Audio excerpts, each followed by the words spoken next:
All right, let's dive in. Today, we're exploring a really powerful framework from one of the most insightful thinkers out there, Naval Ravikant.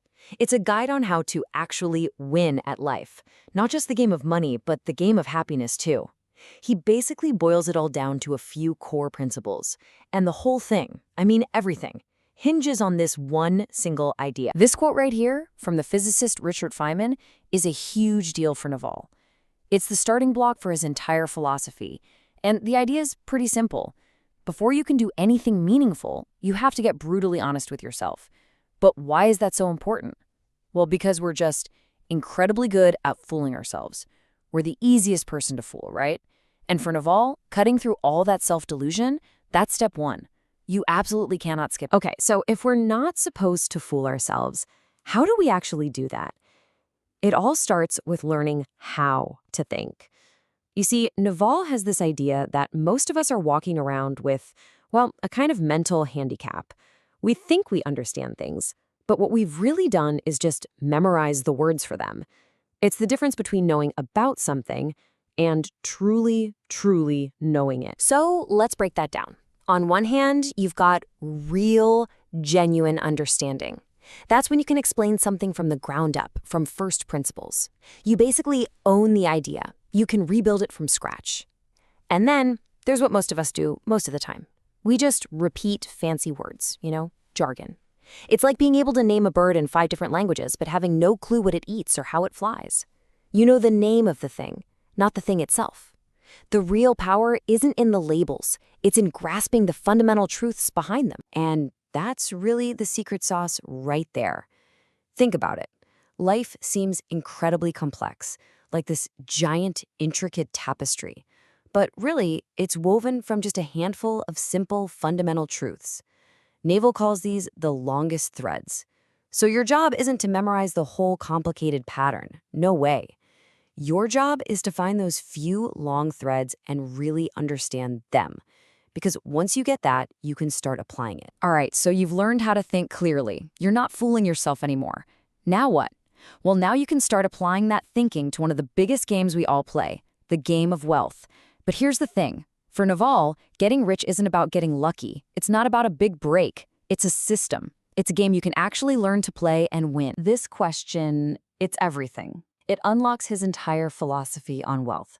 Most people think getting rich is basically a lottery. It's all about luck, who you know, being in the right place at the right time. Naval says that's just flat out wrong. He totally rejects that idea. He argues that there is a predictable, almost scientific way to build wealth. And the best part? It's open to anyone who's willing to actually learn the rules of the game. And here it is. This might be the single most important rule in the entire wealth game. If you're just renting out your time for a wage, your income is always going to be capped by the number of hours in a day. You're literally stuck on a hamster wheel. Real, actual financial freedom, he says, only comes from one thing: ownership. You have to own equity, a piece of a business, something that can make money for you, even when you're not working, something that earns while you sleep. Okay, so ownership is the goal. But how do you get there?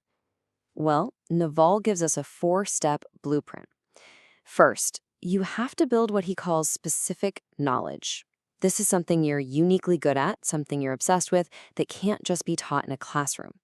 Then you productize yourself. Basically, turn that knowledge into a product or service that can scale. Third, you need accountability. You have to take risks, put your name on the line. And finally, the magic ingredient: leverage. This is how you multiply your efforts, using tools like code or media to serve thousands or even millions. So let's say you do all that. You follow the blueprint, you win the wealth game, you're rich. But what if you're still miserable? What's the point? This is where Naval pivots to the second and arguably more important game, the game of a calm mind. We're moving from the external world of success to the internal world of peace. Just think about that for a second. Seriously, how much more could you get done if you weren't constantly stressed out? We're often told that anxiety is a motivator, that it keeps you sharp. Naval thinks that's completely backwards. He sees anxiety as a huge tax on your performance, just a constant drain on your energy. For him, a calm mind isn't weakness. It's a genuine superpower. So if anxiety is so bad, where does it even come from? Naval's definition is so simple it's almost scary. He says anxiety is just the result of living an unexamined life.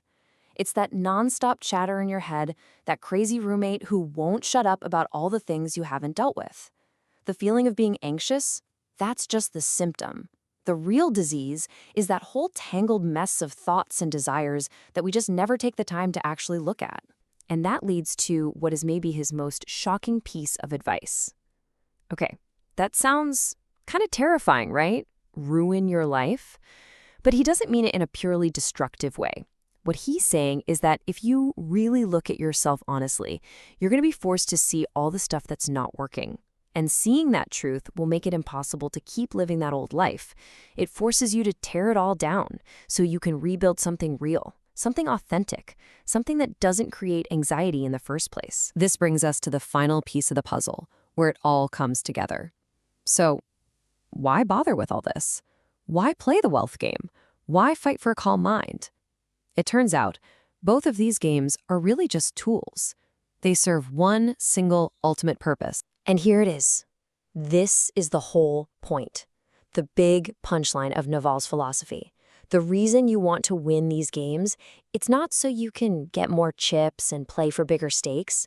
The whole point of winning is to be able to stop playing, to earn the freedom to just walk away from the table, to get off that endless treadmill of chasing money and status and just be free. So what does that freedom look like? Well, this distinction is absolutely crucial. See, most of life is what Naval calls multiplayer games. Things like chasing money, fame, or social status. They're competitive. For you to win, someone else often has to lose. And they're a huge source of our anxiety. But then, there are single-player games. These are things you do for their own sake, like creating art, learning an instrument, or meditating. You're not competing against anyone but yourself. The rewards are all internal. And for Naval, freedom is just that, the ability to choose to play more single-player games. So, we end by turning this entire framework right back around to you. It all comes back to that very first principle. Don't fool yourself. So take a hard look at your own life. What games are you playing right now? Are they multiplayer status games, or are they single-player games of creation and learning? Did you actually choose to play them, or did you just stumble into them? And here's the big one, the most important question of all. Are you fooling yourself about why you're playing them? Finding an honest answer to that question, well, that might just change everything.